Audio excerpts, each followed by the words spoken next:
పట్టి నమస్కరిస్తే మీ మనస్సుకి అటువంటి జవము కలుగుతుందో, అటువంటి స్వరూపము, అటువంటి సాధకుడు, అటువంటి భక్తుడు, అటువంటి పరబ్రహ్మము హనుమ. అందుకని ఆయన పాదములు పట్టుకుంటే ఏం కలుగుతుంది? మీ మనస్సుకి కూడా అటువంటి జవము కలుగుతుంది. అటువంటి జవమున్న, అటువంటి మనసున్న మనిషి ఎవడో వాడు మాత్రమే సమాజమునకు ఆస్తి. వాడు 10 మందిని తనతో పాటు తీసుకెళ్ళగలుగుతాడు. 10 మందికి మంచి మాట చెప్పగలుగుతాడు.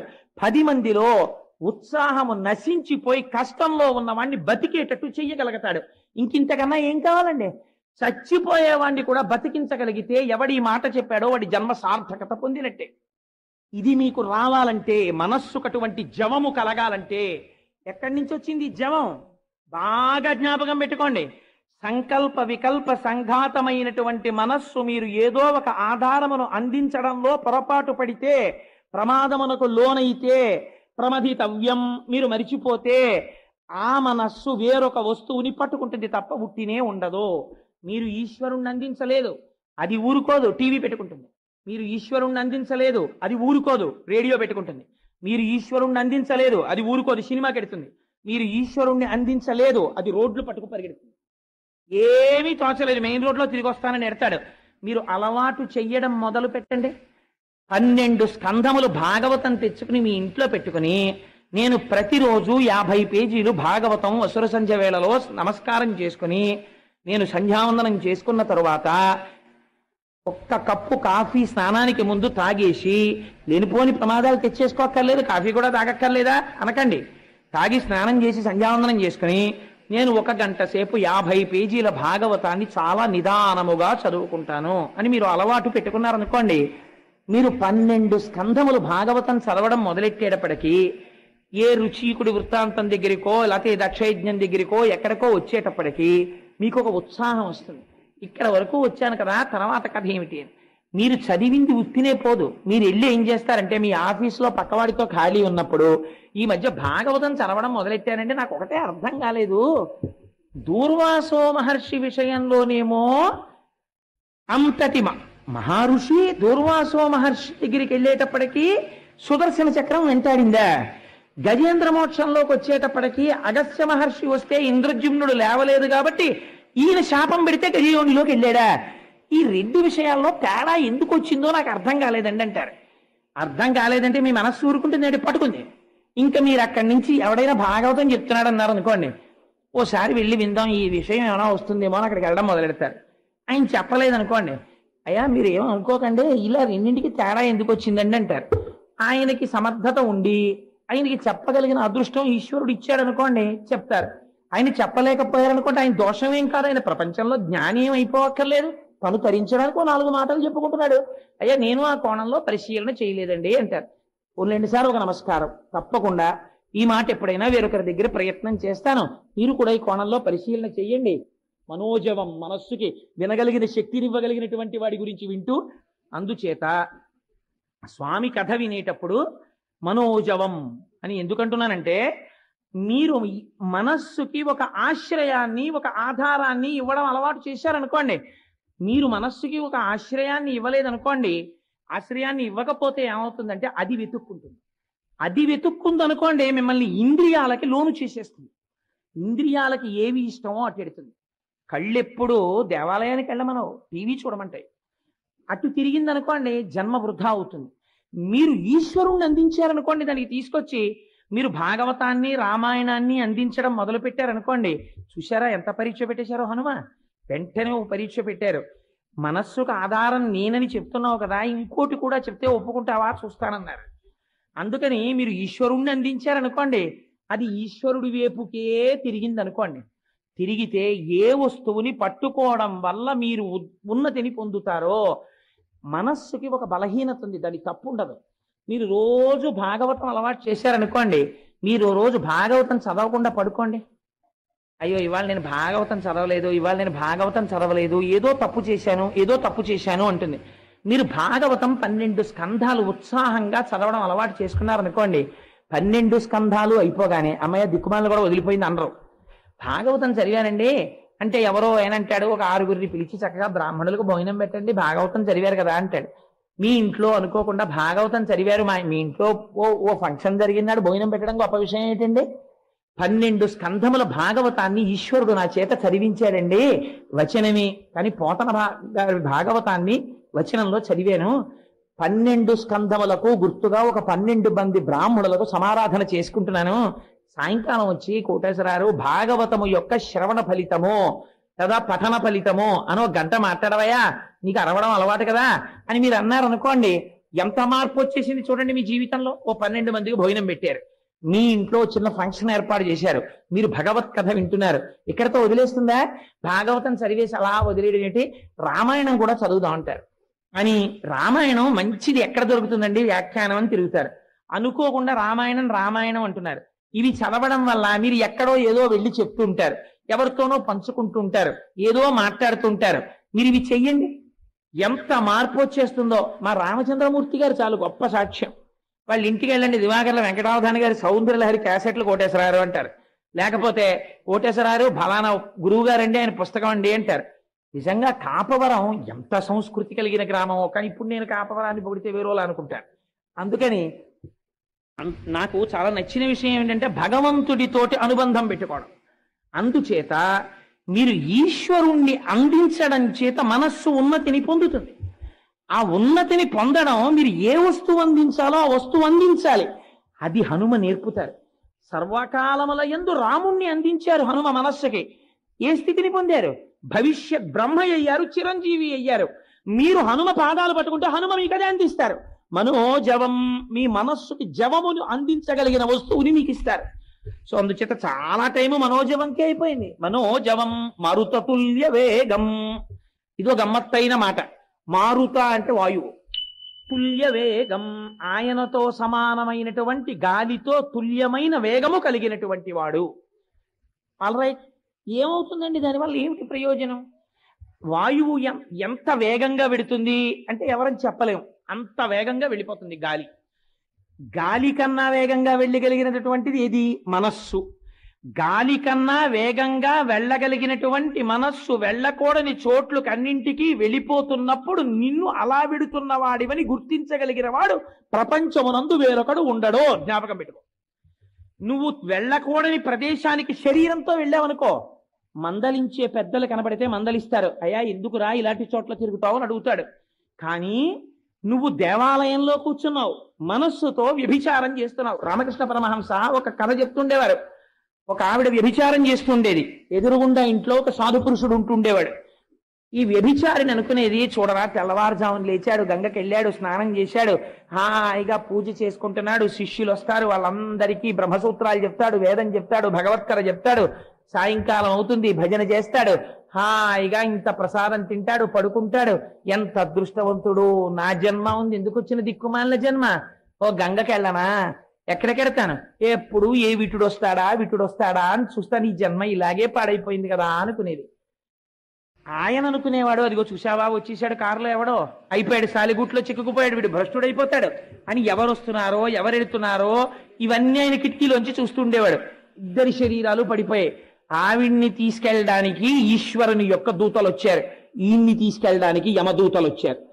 అదేమిటండి, నేనేమో కాషాయం కట్టుకుని ఇంత కష్టపడ్డాను, ఇంత అల్లరి చేశాను, ఇంత ధ్యానం చేశాను, నాకు యమదూతలు వచ్చారు, వ్యభిచారిణిని తీసుకెళ్ళడానికి ఈశ్వర దూతలు వచ్చారు, తేడా ఏమని అడిగాడు.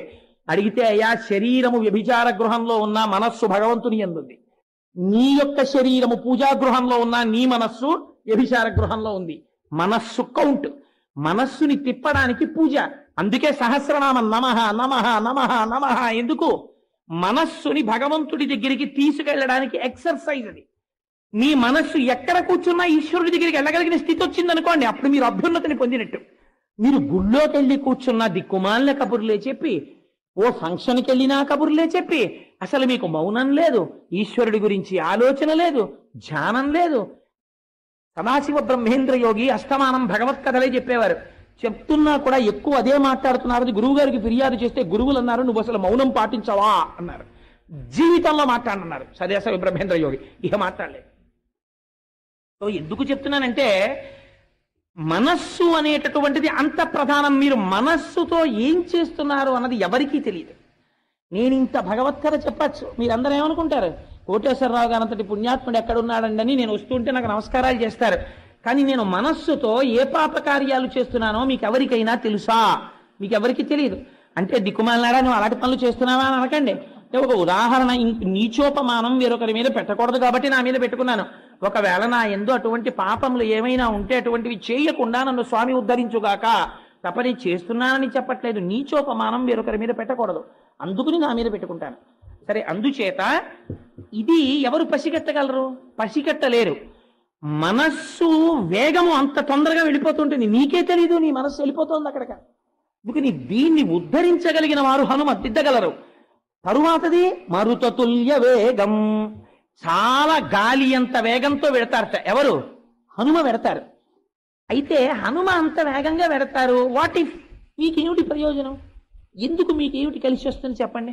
హనుమ వాయువంత వేగంతో వెడతారండి, అది మీరు చెప్పారు. అయ్యా నువ్వు వాయువంత వేగంతో వెళ్ళగలిగిన వాడవు, దానివల్ల మీకేమిటి ప్రయోజనం అంటే మీకు ఒక ఉదాహరణ చెప్తాను. ఒక వ్యక్తికి 100 డిగ్రీలు జ్వరం వచ్చింది అనుకోండి.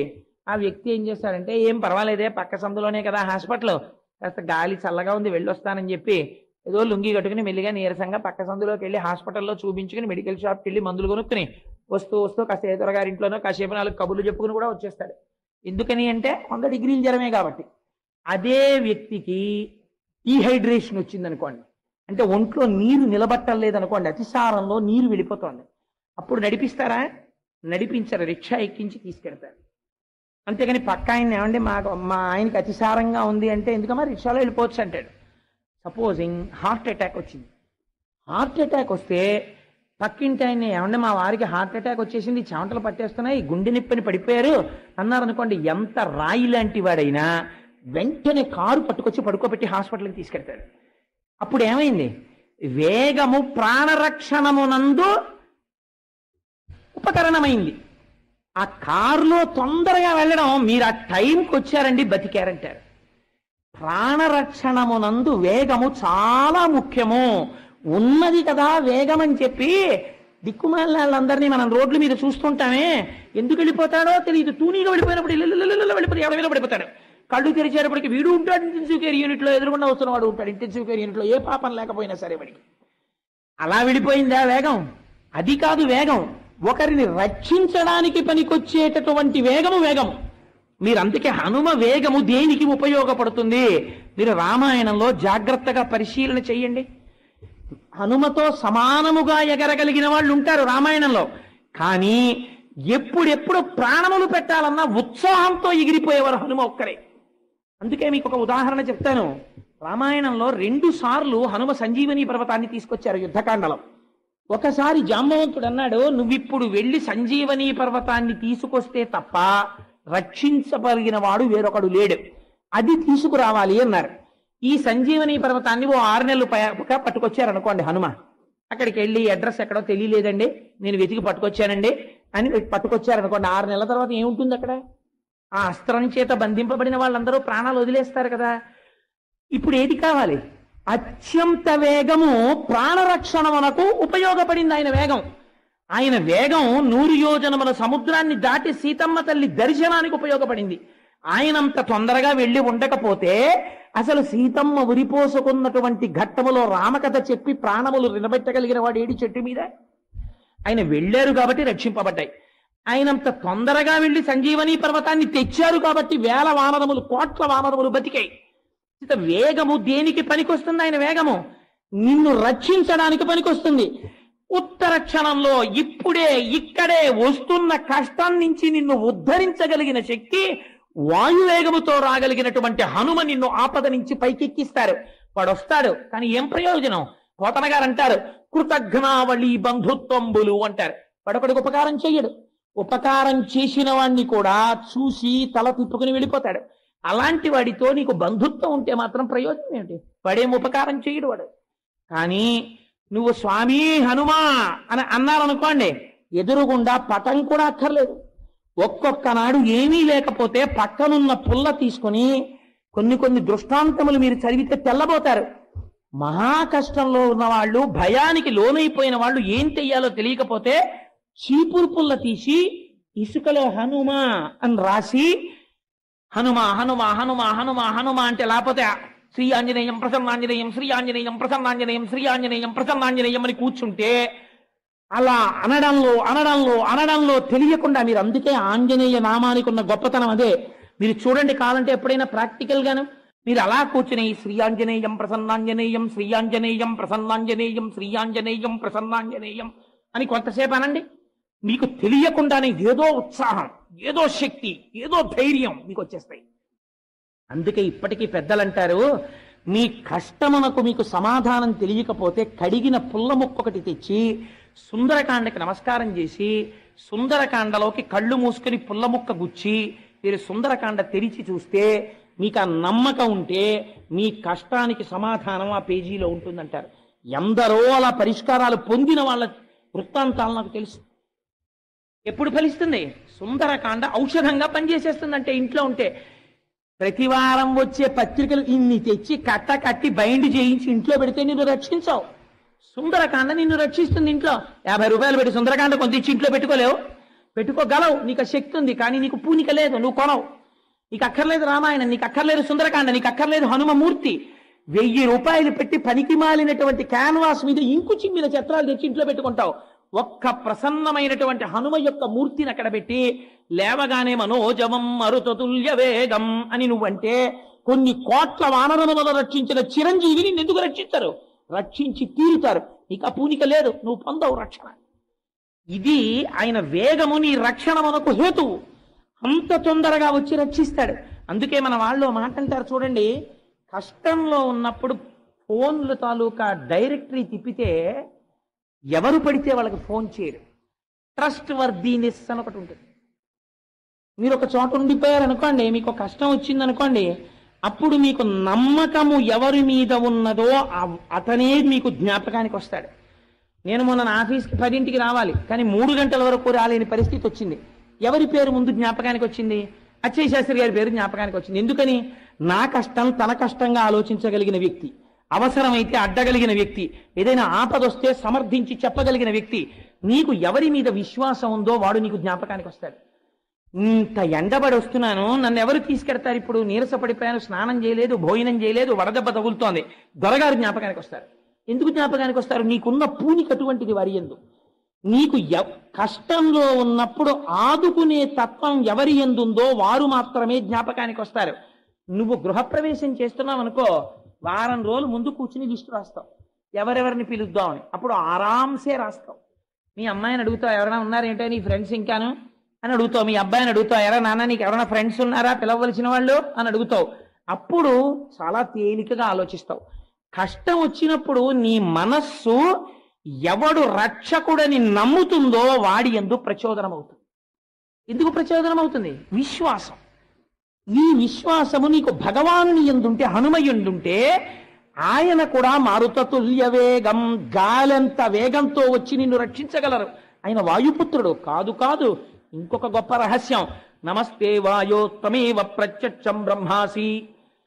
వాయువునకు వాయుపుత్రునకు తేడా లేదు.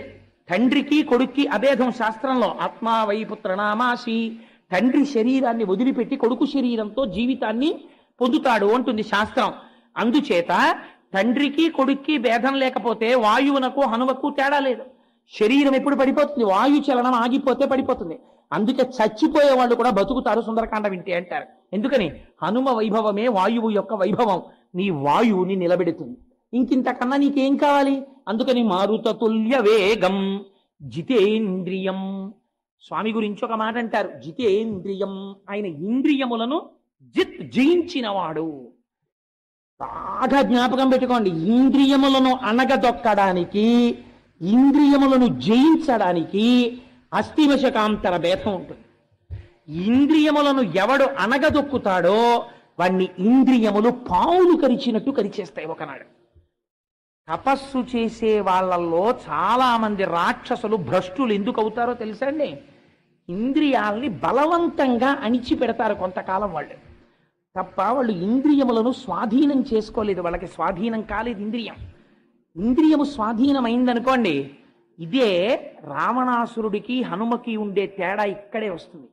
ఈ తేడా రహస్యంగా స్వామి చెప్తారు. రావణాసురుడు తెల్లవారి లేస్తే త్రికాల సంధ్యావందనం చేస్తాడు, వేదం చదువుకున్నాడు, ఘన జటా చెప్పాడు, మంత్రములన్నీ తెలుసు, సాక్షాత్తుగా చతుర్ముఖ బ్రహ్మగారి యొక్క మునిమనవడు, లోకములనన్నింటినీ జయించినవాడు, అష్ట దిక్పాలకులను వశము చేసుకున్నవాడు. ఇంతటి వాడు హనుమని చూశారు. హనుమ రావణాసురుణ్ణి చూశారు. హనుమ ఎటువంటి స్థితిలో ఉన్నారు? నావాడన్నవాడు ఒక్కడు లేడు, కాంచన లంకలో ఉన్నారు, చుట్టూ రాక్షసులు ఉన్నారు, తానొక్కడే నిలబడి ఉన్నారు, బ్రహ్మాస్త్రము చేత బంధింపబడి ఉన్నారని రాక్షసులు అనుకుంటున్నారు. రావణుడు ఎలా ఉన్నాడు? తన వారి మధ్యలో ఉన్నాడు, తన ఊర్లో ఉన్నాడు, తన సింహాసనంలో ఉన్నాడు, తన అధికారముతో ఉన్నాడు, తాను ఆలోచించుకోగలిగిన స్థితిలో ఉన్నాడు, తన ఆలోచనని 10 మందితో పంచుకోగలిగిన స్థితిలో ఉన్నాడు. ఎవరు ధైర్యంగా ఉండాలి? రావణాసురుడు ధైర్యంగా ఉండాలి. ఎవరు భయంతో ఉండాలి? హనుమ భయంతో ఉండాలి. మహర్షి ఎంత అందంగా మాట్లాడతారో చూడండి. రావణుడు హనుమని చూశారు. శంకాహృతాత్మా దధ్యౌచా కపీంద్రం తేజసామృతం కిమేష భగవాన్ నందీ భవేత్ సాక్షాద్ విహాగతః ఏన శప్తోస్మి కైలాసే మయా సంచలితే పురా అన్నాడు వాడు. వాడికి భయం వేసింది అన్నాడు. భయం వేయడం ఏమిటండి? మీరు చెయ్యకూడని తప్పులు ఏవో చేసి ఉంటే మీ మనస్సులో నిద్రాణముగా భయం ఉంటుంది. నేను చేసిన పాపం సామాన్యమైంది కాదు, కట్టి కుడిపేసే పాతకాలు చేశాను. ఏమో ఏ రూపంలో ఇవి కట్టి కుడుపుతాయో అని మీకు ఎప్పుడు భయమే. అందుకే వాడు హనుమని చూడగానే భయపడ్డాడు. ఇంత తేజస్సేమిట్రా అన్నాడు. భక్తి తప్ప, ఈశ్వరుణ్ణి నమ్ముకోవడం తప్ప వేరొకటి చేత కాదు. అంతమంది స్త్రీలకి ఒంటి మీద బట్ట లేకుండా చూసినా మనస్సు కదిలిన వారు కారు. అందుకని ఈయన తేజస్సు భ్రంశము కాదు. అవతల వాడిలో కూడా మంచిగా చూస్తారు. అహో రూపం, అహో ధైర్యం, అహో సత్వం, అహోద్యుతి, అహో రాక్షసరాజస్య సర్వలక్షణయుక్తత అంటారు హనుమ. ఇది తేడా. ఇంద్రియములను గెలిచిన వాడికి, ఇంద్రియములను బలవంతముగా నొక్కిపెట్టిన వాడికి ఇదే తేడా. తపస్సు చేసిన నాళ్ళు రావణాసురుడు ఇంద్రియాలని బలవంతంగా తొక్కిపెట్టాడు. ధర్మబద్ధమైన కామము కాదు, ధర్మబద్ధమైన అర్థము కాదు, నశించిపోయాడు. అందుకే మండోదరంది చిట్ట చివర యుద్ధభూమిలో రావణాసురుడు పడిపోయాడు. ధర్మపత్ని పట్టమహిషి మండోదరొచ్చింది యుద్ధభూమికి. ఆవిడంది, వీళ్ళందరూ వెర్రివాళ్ళు, ఈ రాక్షసులకేం తెలియదు. అందుకే వీళ్ళందరూ అంటున్నారు, నువ్వు రాముడి చేతిలో చనిపోయావని అన్నారు. కానీ నేను చెప్తున్నాను, ఎందుకని నీ అర్ధాంగిని, నీ మనసెరిగిన దానను బాగా జ్ఞాపకం పెట్టుకోండి. మీ మనస్సుని సర్టిఫై చేయగలిగినది ప్రపంచంలో భార్య ఒక్కతే. ఆయన ఎటువంటి వాడు, ఏ పరిస్థితులలో ఆయన ఏ తప్పు చేయగలడో ఈ భార్యకొక్కదానికి తెలుసు. అమ్మ కోటేశ్వరరావు గారిని ఇవాళ సాయంకాలం చూడరాని చోట ఈ కళ్ళతో చూశానమ్మా. వైన్ షాప్ లో నిలబడి ఉన్నారు కోటేశ్వరరావు గారు. నేను చూశాను తల్లి, నా మనస్సు బాధ ఆగక ఇంటికి వచ్చి అడుగుతున్నాను, ఎప్పటి నుంచి మొదలెట్టాడు ఈ పని అని అడిగారు అనుకోండి. మా ఆయన అను నవ్వు నవ్వి, పిచ్చాడా, వైన్ షాప్కి పువ్వుల కొట్టుకి తేడా కనిపెట్టకుండా 100 రూపాయల కాగితానికి చిల్లరకి గబుక్కులో వెళ్ళిపోయి ఉంటాడు మా ఆయన. అంటే నా గొప్పకి చెప్పాను అనుకోకండి, నీచోపమానం కాబట్టి మళ్ళీ నా మీద పెట్టుకున్నాను తప్ప. అక్కడ కనపడినంత మాత్రాన్ని తాగేసినట్టే, అన్నయ్య గారు కాసేపు కూర్చుని కప్పు కాఫీ తాగండి వస్తారు చూద్దరు కానీ అంటే వీడు కూరగాయల సంచి పట్టుకుని వచ్చేస్తాడు. ఏమండి 100 రూపాయల చిల్లర ఎక్కడ మార్చారు అంటే, అవును ఎదురుకుండా, ఆ వైన్ షాప్లోకి వెళ్ళి మార్చాను, ఏం కష్టం తప్ప అంటాడు. ఎందుకని? ఆయనకి అక్కడ 100 రూపాయల చిల్లర అంటే ఇంకో దాంతో ఆయనకేం ప్రమేయం లేదు. ఇంద్రియాలని తొక్కిపెట్టిన వాడికి, ఇంద్రియాలని గెలిచిన వాడికి చాలా తేడా ఉంటుంది. అందుకే మండోదరంది, నువ్వు రాముడి చేతిలో చచ్చిపోలేదు, నీ ఇంద్రియముల చేతిలో నువ్వు చచ్చిపోయావంది. లేకపోతే పిచ్చాడా, నీకు 1000 మంది భార్యలు ఉన్నారు లంకలో, సీత కావాల్సి వచ్చిందిరా నీకు చెప్పాను. నీకంటర్పిత కలపాశము మండోదరి చెప్పినట్టు రామాయణంలో లేదు. మరి ఎలా చెప్పిందండి? భార్య భర్తకి చెప్పింది ఎవరూ రాయకూడదు, ఏకాంతంలో చెప్తుంది. వీడి మానసిక దౌర్బల్యం తెలుసు కాబట్టి, ఏమండి ఆ పనులు చేయకండి ప్రమాదం అని చెప్తుంది. అందుకని వాల్మీకి ఇక్కడ చెప్పిస్తున్నారు యుద్ధభూమిలో. నీకు చెప్పాను ఆ రోజున, ఎందుకురా నీకు సీత, నీకంటర్పిత కలపాశము శిరోనిర్ఘాత పాతంబు లంకౌక సంచయ కలరాత్రి గలబద్ధోదగ్ర కలాహి కన్యాకారాగత మృత్యువున్ జనక కన్యన్వేగ నొప్పించి లోకైకత్రాను నిరామునింకనుము అని చెప్పాను. విన్నావా? వినలేదు అని ఒక మాట అంది. ఏరా, సీత నాకన్నా పతివ్రత, అందగత్య, నాకన్నా ఏం కనపడి సీతని తెచ్చి చచ్చావురా నువ్వు అందావిడ. ఎందుకు ఈ మాట అందో తెలుసా అండి? నువ్వు చచ్చిపోతే నీకు సంస్కారం చేయడానికి తమ్ముడు మిగిలాడు విభీషణుడు. రేపు నేను చచ్చిపోతాను, నాకెవడిని మిగిల్చావురా నువ్వు అని అడిగింది ఆవిడ. ఇంద్రజిత్తు లాంటి కొడుకుని కన్నాను, కానీ మిగిల్చావా?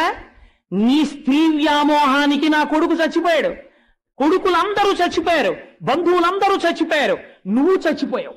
నీకు విభీషణుడు అంత్యేష్టి సంస్కారం చేసేస్తాడు, నేను చచ్చిపోతాను. ఎవడు రా నా శరీరాన్ని దహనం చేయడానికి? నిన్ను కట్టుకున్న పాపానికి నా శరీరానికి సంస్కారం చేసేవాడిని మిగల్చకుండా చచ్చావు. ఎందుకు చచ్చావో తెలుసా? నీ ఇంద్రియములు చంపేసేదా నిన్ను. నీకు తీరలేదు కాంక్ష, కాంక్ష, నీ కామవాంఛ నిన్ను చంపేసింది రా రావణ. మరి మా స్వామి ఉన్నారు హనుమ. సవేష్మజాలం బలవాన్ దదర్శ వ్యసక్త వైఢూర్య సువర్ణజాలం యథా మహత్స్రా వృషిమేఘజాలం విద్యుచ్చినద్దం సవిహంగజాలం.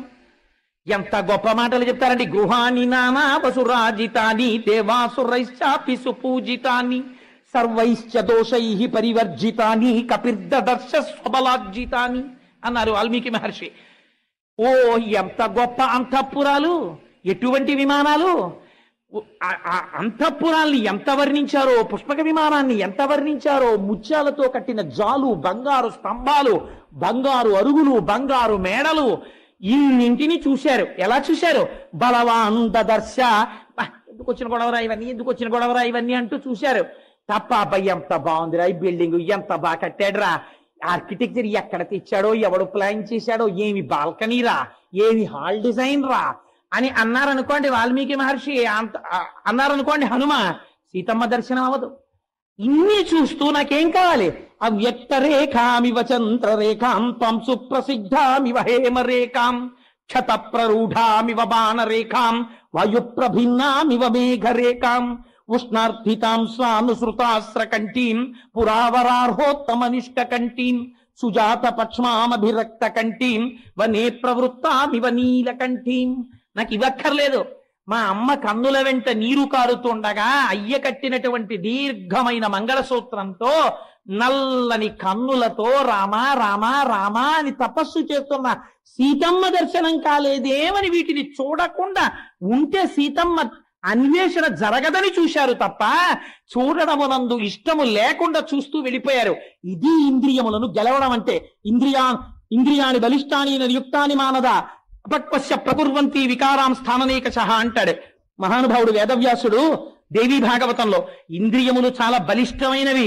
పిచ్చవాడా, లోకములన్నీయుం గెలిచినాడవింద్రియానీకము చిత్తమున్ గెలువనేరవు నిన్ను నిబద్ధు చేయు భీషణ శత్రులార్వుర ప్రభిన్నుల చేసిన ప్రాణికోటిలో నీకు విరోధి లేడొకడు నిర్పుణ చూడుము తనవీశ్వర అంటారు పోతన గారు ప్రహ్లాదోపాఖ్యానంలో.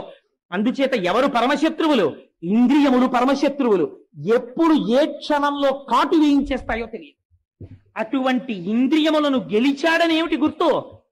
తను ఎక్కడికి వెళ్ళాడో జ్ఞాపకం ఉండదు. తను ఎంతంత అంతఃపురాల్లోకి వెళ్ళాడో జ్ఞాపకం ఉండదు. అక్కడ ఏమేమి ఉన్నాయి జ్ఞాపకం ఉండదు. ఏం జ్ఞాపకం ఉంది? ఆ ఇంట్లో ఎక్కడో పెట్టిన ఒక భగవన్మూర్తి జ్ఞాపకానికి ఉంది. ఆ ఇంట్లో కట్టుకున్న ఒక చిన్న పూజా మందిరం జ్ఞాపకానికి ఉంది. ఆ ఇంట్లో వాడుకుంటున్న ఆచమన పాత్ర జ్ఞాపకానికి ఉంది. ఆ ఇంట్లో ఆవిడ పట్టు చీర కట్టుకుని నడిచొస్తుంటే ఆవిడలో లక్ష్మీ దర్శనం చేసి ఆ తల్లి నిజంగానే నడిచొస్తుంటే లక్ష్మీదేవి దర్శనం పొద్దున్న చేసినట్టే ఉంటుంది అంటాడు. ఈ దర్శనం ఎక్కడుందో దాని యందు ఇంద్రియముల యొక్క జయము ఉన్నది. అందుకే గురువులు శిష్యుణ్ణి ప్రశ్న వేసి చూస్తారు, ఎక్కడ ఆగుతున్నాడు వీడి దృష్టి అని. అంటే యాక్షన్ 500 కాదు, నిజంగా వాడి మనస్సులోకి ఇవి ఏవి వెళ్ళకూడదు. కామ క్రోధశ్చ లోభశ్చ దేహే తిష్టంతి తస్కరాః జ్ఞానరత్నాపహారాజా తస్మాత్ జాగ్రత్త జాగ్రత్త అంటారు మహానుభావుడు శంకర భగవత్పాదులు. ఎప్పుడొచ్చి కాటేసేస్తాయో తెలియదు, ఎప్పుడొచ్చి కబళిస్తాయో తెలియదు. బలవంతంగా తొక్కి పెట్టి తపస్సు చేశాడు రావణాసురుడు, గెలిచారు హనుమ. అందుకే స్వామి సువర్చలా సహిత ఆంజనేయ స్వామి సంతానం చూపించండి ఉండదు. ఎందుకని? గృహస్థాశ్రమంలో ప్రవేశించకపోతే పైన మహానుభావులు ఉన్నారు, హేమగర్భుడున్నాడు, పింగాక్షుడున్నాడు, కేసరి ఉన్నారు, తాను 4వ తరంలో ఉన్నారు. తన ముందు ఉన్నటువంటి ముత్తాత తాత తండ్రి తరించాలి. గృహస్థాశ్రమంలోకి వెళ్ళారు. ఆవిడ అటువంటిదే, అందుకే ఆవిడ హనుమని స్వీకరించింది. ఇద్దరికీ ఎప్పుడూ ఈశ్వరానుగ్రహం, రామనామ జపం తప్ప కామమే లేదు, సంసారమునందు కోరిక లేదు. ఇలా తరించిపోగలిగినటువంటి వారు హనుమ. ఎంతమంది కాంతలు చుట్టూ ఉన్నా ఆఖరికి ఒకళ్ళని ఒకళ్ళు పెనవేసుకు పడుకుంటే అన్యోన్య భుజసూత్రేణ స్త్రీమాలా ఘృత హిస మాలేవఘ్రితా సూత్రేషు శుభే మత్త షట్పద నచాకులీనా నచహీన రూప నదక్షిణానా ఉపచారయుక్త భార్యాభవత్తస్య నహీన సత్వ నచాపి కాంతస్య నకామనీయ. కొన్ని వేల మంది పితృదేవతల కాంతలు, యక్ష గంధర్వ కిన్నెర కింపురుష కాంతలందరినీ తెచ్చి భోగించి ఆవుల మధ్య ఆబోతు పడుకున్నట్టు పడుకున్నా ఇంకా స్త్రీల మీద వ్యామోహం ఉన్నవాడు రావణాసురుడు. ఎక్కడుంది వాడి తపస్సు? భ్రష్టం అయిపోయినప్పుడే. అందుకే సీతమ్మ తల్లి ఒక మాట చెప్పేసింది, యజ్జటాతరతి శ్రేష్ఠ. ఇక్కడ ఎవరైనా మంచి మాట చెప్పేవాడు లేడా? చెప్పినా నువ్వు వినవా? నీకు తెలుసు కానీ ఆచరణలో ఉండదా అని అడిగింది. అందుచేత ఎవడి యొక్క కామము చేత వాడు నశించిపోతున్నాడు, ధర్మభ్రష్టం అయిపోతే. అందుచేతనే జితేంద్రియం, మహానుభావుడు ఇంద్రియములను గెలిచినటువంటి వాడు. ఏమండి అంతవరకు ఎందుకండి? కామము వరకు ఎందుకు మాట్లాడతారు? నాలుకని గెలవండి చూస్తాను. ఎవడికి మరణమైనా ఎక్కడి నుంచి వస్తుందో తెలుసా? మరణమునకు రాజద్వారము నాలుకే.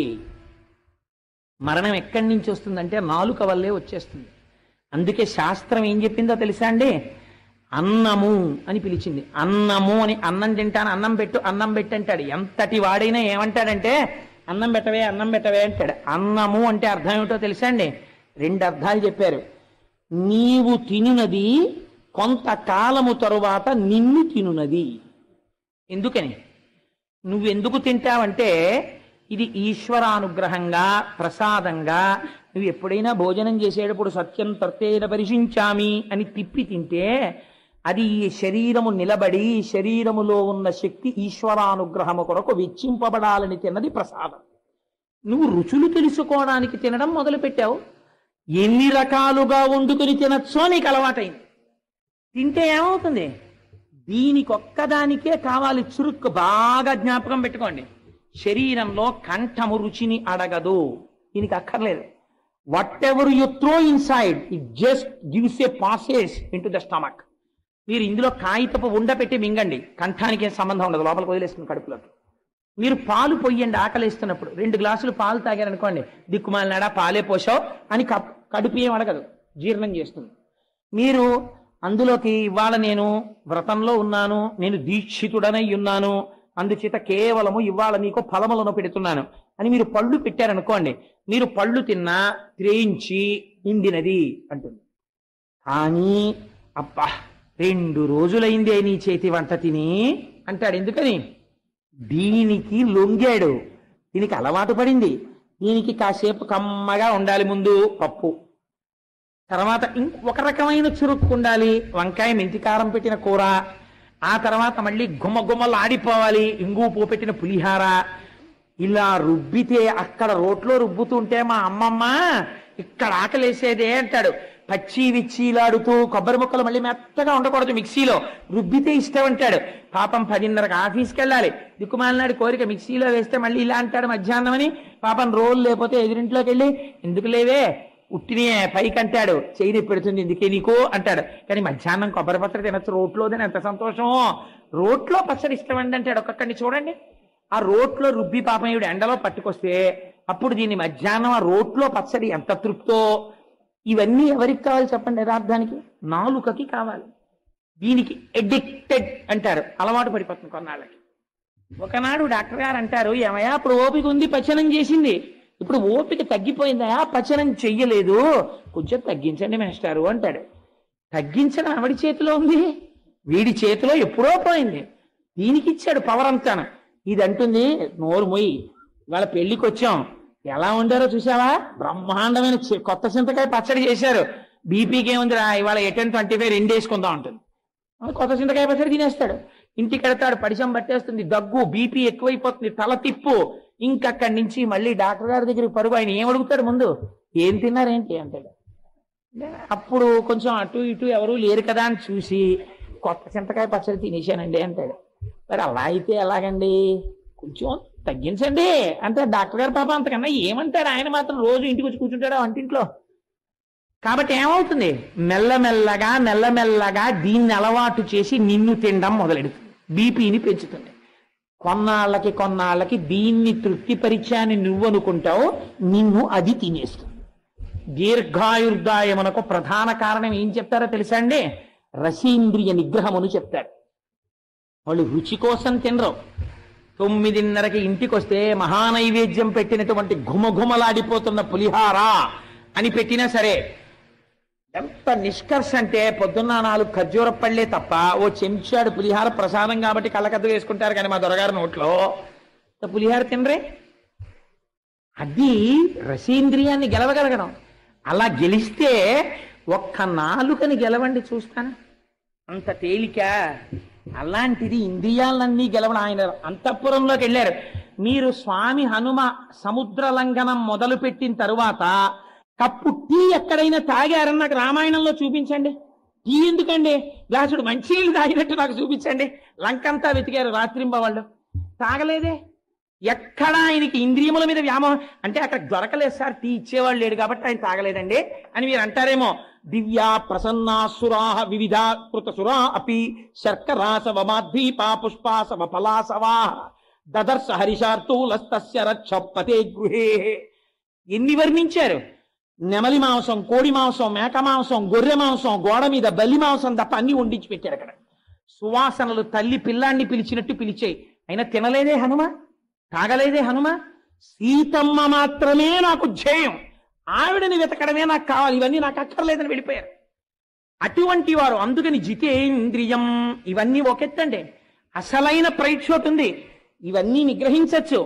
తీసుకొచ్చి అంతా అయిపోయిన తర్వాత అయా ఈ 50,000 ఉంచుకోండి కట్టలు కళ్ళ ముందు మిరిసిపోతుండగా 1000 రూపాయల కట్టలు పట్టుకొచ్చి ఇక్కడ పెట్టారనుకోండి ఎవరైనా, అయ్యో ఏమిటి 2 రోజులు ఉపన్యాసం చెప్తే 50,000 నెక్స్ట్ నాకు డబ్బులు అలవాట్లేదండి, 50,000 పెట్టి నేను మళ్ళీ వచ్చే సంవత్సరం వచ్చేటప్పటికే హనుమ యొక్క దేవాలయానికి బంగారు మకర తోరణం చేయించండి అని చెప్పి 50,000 పక్కన పెట్టి దిగిపోయి నేను వెళ్ళిపోయి ఇంటికి వెళ్ళి వాళ్ళందరూ ఉన్నారు ఇక్కడ ఇచ్చారు ఇంకెక్కడన్నా ఇస్తే బాగుండేదని ఇలా ఆ వేళ్ళు విరిచేసుకున్నారు అనుకోండి, ఏమిటి ఉపయోగం? మీరు మళ్ళీ దీని గురించి ఎప్పుడు మీకు జ్ఞాపకం రాలేదనుకోండి, రాకపోతే అప్పుడు మీరు జితేంద్రియం మనస్సుని గెలిచినట్టు. ఎవరెదురొచ్చారండి సముద్రం దాటుతున్నప్పుడు హనుమకి?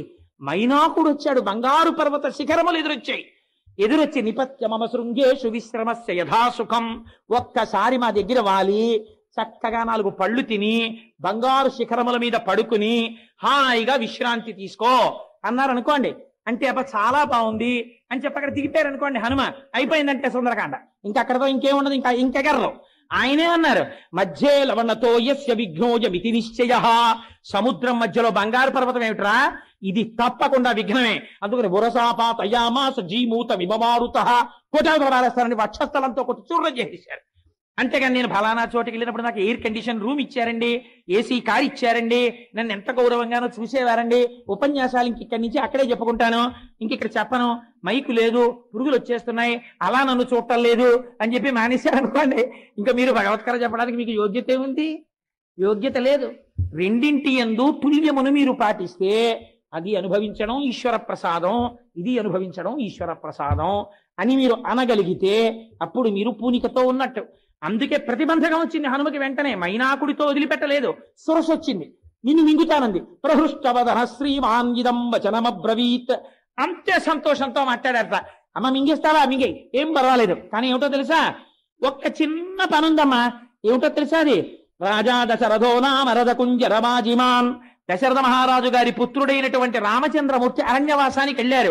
ఒక్కసారి అథవామైథిలీం దృష్ట్వా రామంచ క్లిష్టకారిణం ఆగమిష్యామితే వక్తం సత్యం ప్రతిశృణోమితే. సీతమ్మ దర్శనం చేసి నీ నోట్లోకి వచ్చేస్తానమ్మా అన్నారు. కుదరదయా అంది. బొటన వేలంత అయ్యారు, లోపలికి వెళ్ళి బయటకు వచ్చేశారు. అమ్మా నువ్వు అన్నావు ప్రవిష్టోస్మి హితే వక్త్రం దాక్షాయణి నమోస్తుతే. ఏమి బుద్ధిరా నాయనా నీది? అర్ధసిద్ధ్యై హరిశ్రేష్ఠాగచ్చ సౌమ్య యథాసుఖం సమాన ఈశ్వ వైదేహీం రాఘవే నమః. మన సుఖమునందు కష్టమునందు తుల్య నిందా స్తుతిర్మౌని సంతుష్టో ఏనకేనచిత్ అనికేత స్థిరమతి భక్తిమాన్ మే ప్రియో నరః. రెండిటి యందు తుల్యమును ఎవరు పాటిస్తున్నాడో వాడు మాత్రమే నా భక్తుడు. తప్ప సుఖమును తలుచుకు తలుచుకు తలుచుకు తలుచుకు అది లేదని ఏడిచిన వాడు ఎంత దౌర్భాగ్యుడు.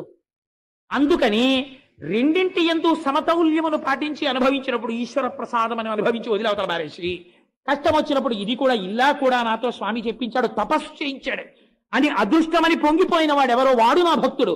తప్ప కష్ట సుఖములను చూసుకున్నవాడు నా భక్తుడు కాదంటాడు పరమాత్మ. ఇది సుందరకాండలో స్వామి యొక్క పరాక్రమం. జితేంద్రియం ఏమిటి చెప్పగలిగామంటే మనోజవం మరుతతుల్య వేగం. అది కూడా మనోజవం అని ఆపేస్తే వీడు అసాధ్యం కుల అంటారని దాటానంతే. మరుతతుల్య వేగం జితేంద్రియం బుద్ధిమతాహం వరిష్టం. ఇవాళ శివరాత్రి అయితే ఎంత బాగుందనిపిస్తోంది, ఆపలేక శ్లోకం. సరే, అందుచేత ఇంతకీ నేను ఎందుకు చెప్పవలసి వచ్చింది అంటే హనుమ యొక్క గొప్పతనమేమి అంటే మహానుభావుడి గురించి జాంబవంతుడు ఒక మాట చెప్పాడు యుద్ధకాండలో. ఇంద్రజిత్ ఎటువంటి బాణాలు కొట్టాడంటే కనురెప్పలకు కూడా కొట్టేశాడు ఇలాగా, మళ్ళీ ఇలా కనురెప్ప వేయకుండా. అందరూ పడిపోయారు, ఒక్క విభీషణుడు హనుమ మాత్రమే లేచున్నారు. విభీషణుడు కాగడా పట్టుకుని వెతుకుతున్నాడు, మన వాళ్ళు ఎక్కడ పడిపోయారో చూసొద్దాను రమ్మని. ఒక్కొక్కడిని వెతుకుతూ పెద్ద ఆయన జాంబవంతుడి దగ్గరికి వచ్చారు. పడిపోయి ఉన్నాడు జాంబవంతుడు. జాంబవంతుడిని చూసి విభీషణుడు అన్నాడు, నాయనా జాంబవంత, నువ్వు కూడా ఇలా పడిపోయావా? నేనెవరో గుర్తుపట్టావా అన్నాడు. సాధారణంగా పడిపోయిన వాడిని ముందే ఏమంటామండి, ఆయనకి స్పృహ ఉందో లేదో అని నన్ను గుర్తుపట్టారా మాస్టారు అంటారు. వెటకారం అయితే మాస్టర్ మేము గుర్తున్నావా అంటారు.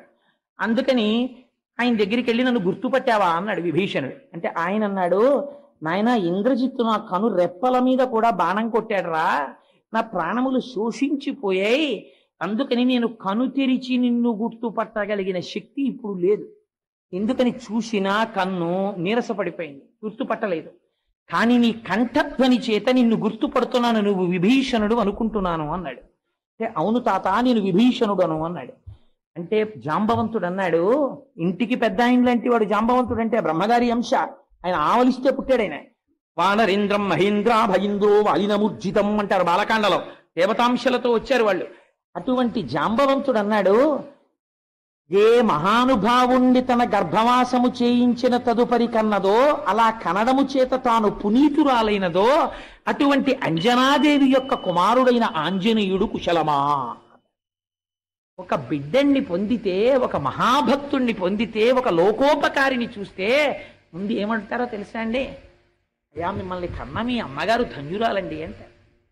అందుకే పోతన గారు ఓ మాట అంటారు, ఎందుకురా కలుగనేటికి తల్లుల కడుపు చేటు, పాపం వాళ్ళని బాధ పెట్టడం తప్ప ఎందుకురా నీ జన్మ? ఎప్పుడైనా భగవంతుణ్ణి స్మరించావురా? చేతులారంగ శివుని పూజింపడేని, నోరు నొవ్వంగ హరికీర్తి నుడువడేని, దయయు సత్యంబులోనుగా తలపడేని, కలుగనేటికి తల్లుల కడుపు చేటు అంటారు. ఇది హనుమ యొక్క ప్రాజ్ఞత. జాంబవంతుడు ఏమన్నాడో చూడండి, అటువంటి అంజనాగర్భ సంభూతుడైనటువంటి ఆంజనేయుడు కుశలమా అన్నారు. అంటే విభీషణుడు అన్నాడు, తాత పరాకుపటావు, ఎవరి గురించి అడగాలి? ఇక్ష్వాకు వంశ సంజాతుడై ఎవరి ధర్మము చేత ఇవాళ సేతువు కట్టబడిందో, ఎవరు సాక్షాత్తుగా రామో విగ్రహవాన్ ధర్మ సాధు సత్యపరాక్రమ అని పిలువబడ్డాడో, ఎవడు 14,000 మంది రాక్షసుల్ని ఒక్కడు నిహతుల్ని చేశాడో, ఎవడు ధర్మమూర్తియో అటువంటి రాముడు కుశలమా అని అడగాలి. అటువంటి రాముణ్ణి అనుగమించి నిస్వార్థంగా వచ్చిన లక్ష్మణుడు కుశలమా అని అడగాలి. లేదా వానరరాజు సుగ్రీవుడు కుశలమా అని అడగాలి. యువరాజు అంగదుడు కుశలమా అని అడగాలి. వీళ్ళందరినీ వదిలి ఆంజనేయుడు కుశలమా అని అడిగావు. ఇది నువ్వు తెలిసి అడిగినదేనా, ఏమైనా మర్మమున్నదా అని అడిగాడు. అడిగితే ఆయన అన్నాడు నవ్వి జాంబవంతుడు, తస్మిన్ జీవతి వీరేతో హతమప్యహతం బలం హనుమాన్ జుజిత ప్రాణే జీవంతోపి వయం హతాహ. నాయనా నేను ఎందుకు ఈ మాట అన్నానో తెలుసా విభీషణ? మొత్తం సైన్యం అంతా మరణించినా హనుమ ఒక్కరు బ్రతికుంటే అందరూ బతుకుతారు. మనందరం బతికుండి హనుమ ఒక్కరు శరీరం విడిచిపెట్టేస్తే మనందరం పోతాం. నాకు తెలిసే విషయం, అందుకు అడిగాను ఆంజనేయుడు బ్రతికున్నాడా అని అన్నారు. ఆంజనేయుడు కందుల వెంట నీరు కారుస్తూ పొంగిపోయి ఇలా ఇలా అనలేదు, తాత నీ పాదములు పట్టి ప్రణమిల్లుతున్నవాడు హనుమ అని కాళ్ళు పట్టి నమస్కరించారు. ఆయన అన్నారు, నాయన ఇక్కడ నుంచి ఉత్తర దిక్కుకి ఉత్తరక్షణం ఎగిరి వెడితే సంజీవని పర్వతం ఉంటుంది, అక్కడ 4 ఓషధులు ఉన్నాయి, అందులో మృత సంజీవని అది తెస్తే చచ్చిపోయిన వాళ్ళు బతుకుతారు. రెండవది విశల్యకరణి, బాణపు ములుకులు గుచ్చుకుని స్పృహ తప్పి పడిపోయిన వాళ్ళ శరీరంలోంచి ములుకులు బయటపడిపోతాయి. సావర్ణ్యకరణి, రంగు తప్పిపోతూ మృత్యువులకు దగ్గరైపోతున్న వాళ్ళకి రంగు మారుతుంది. సంధానకరణి, ఎముకొచ్చారంతే స్వామి. ఊరు వేగోద్ధతా వృక్షాముహూర్తం కపివన్ వజం ప్రస్థితా దీర్ఘమత్వానం సబంధు విమహాంధమాహ అని ఒక్కస పిబన్నివ బభౌచా పీసోర్మిమాలం మహార్ణవం పిపాస రివచాకాశం దదుశ్ర మహాకపి. ఒక్కసారి ఆకాశం తాగుతున్నట్టు వెళ్ళిపోయారు. అంతే, ఇంకా విభీషణుడితో మాట్లాడుతున్నారు. మళ్ళీ మెరుపులు కనబడ్డాయి. దిగిపోయారంతే పర్వతాలతో. ఈ ఓషధుల వాసన వచ్చింది. చచ్చిపోయిన వాళ్ళు బతికేశారు. ఎముకలు విరిగిపోయిన వాళ్ళకి అతుక్కుపోయాయి. బాణపు మునుకులు లోపల ఉన్న వాళ్ళకి ఊడి కింద పడిపోయాయి. రంగు మారిపోతున్న వాళ్ళు మళ్ళీ బతికేశారు. ఇంతమంది లేచి వీర హనుమాన్కి జై అంటున్నారు. అసలు ఆ జేజేలు కూడా వినలేదు. మళ్ళీ ఎక్కడి నుంచి తెచ్చారో పర్వతాన్ని అక్కడ పెట్టేయాలి. ప్రకృతి ఎందు భంగము లేకుండా చూసుకోవడం ఎంత గొప్పతనమో చూడండి. ఎందుకైనా మంచిది రిజర్వులో పెట్టుకుందాం, రావణుడు చచ్చిపోయిన తర్వాత తీసుకెడదాం అనలేదు హనుమ. మళ్ళీ వీటిని పట్టుకుని మళ్ళీ ఎగిరిపోయారంతే. ఉత్తరాక్షణంలో తీసుకెళ్ళి అక్కడ పెట్టేశారు. మళ్ళీ వచ్చి ఇక్కడ నిలబడ్డారు. తప్ప చూశారా నేను తెచ్చాను అని వెళ్ళి చెప్పుకున్నట్టు మీకు రామాయణంలో కనపడదు. ఇది మా స్వామి అంటే, ఇది మా స్వామి హనుమంటే. అందుకే సీతమ్మ తల్లి పరీక్ష పెట్టింది. ఎవరొస్తారా కోట్ల వానరములలో నువ్వు వచ్చావు, ఎవరొస్తారు చెప్పు అంది. అంటే ఆయన అన్నారు, అమ్మా ఎంత మాట అడిగావమ్మా, మధ్య శిష్టాశ్చ తుల్యాశ్చ సంతి తత్ర వనౌకసః మధ్య ప్రత్యవరః కశ్చిన్నాస్తి సుగ్రీవ సన్నిధౌ. అమ్మా, రాజాంతఃపురంలో రాజు యొక్క భార్య దగ్గరికి ఎవరినైనా పంపించేటప్పుడు రాజు దగ్గర ఉన్న పరివారములో అందరికన్నా పనికి మాలిన వాడిని పంపిస్తారు. నన్ను పంపారమ్మా నీ దర్శనానికి అంటే, నాకన్నా పనికి మాలిన వాడు సుగ్రీవుడి పరివారంలో లేరు. ఇంకా నాకన్నా అధికులున్నారు, నాతో సమానులు ఉన్నారమ్మా అన్నారు. ఏమి వినయం మా స్వామిది. అందుచేత మనోజవం మరుతతుల్య వేగం జితేంద్రియం బుద్ధిమతాం వరిష్టం వాతాత్మజం వనరయూథ ముఖ్యం శ్రీరామదూతం శిరసా నమామి. ఇన్ని గొప్ప గుణములున్నా రామచంద్రమూర్తితో అనుసంధానం చేయకపోతే ఎవడురా నన్ను పొగిడి మా స్వామి నామని చెప్పనివాడు అని చిన్నబుచ్చుకుంటాడు ఆయన. ఇది ఆయన భక్తి. అందుకని ఇన్నున్నా హనుమా నమస్కారం అంటే ఆయనకి ఇష్టం ఉండదు. శ్రీరామదూతం శిరసా నమామి. శ్రీ సీతమ్మ, రామచంద్రమూర్తి, సీతారాముల యొక్క పాదముల దగ్గర కూర్చుని వినయశీలి అయిన హనుమా రామదాసుడా అని పిలిస్తే, రామదూత అని పిలిస్తేట పొంగిపోతాట స్వామి. ఇది శ్రీరామదూతం శిరసా నమామి అని అద్భుతమైనటువంటి ప్రార్థనా శ్లోకం. పూర్తవనే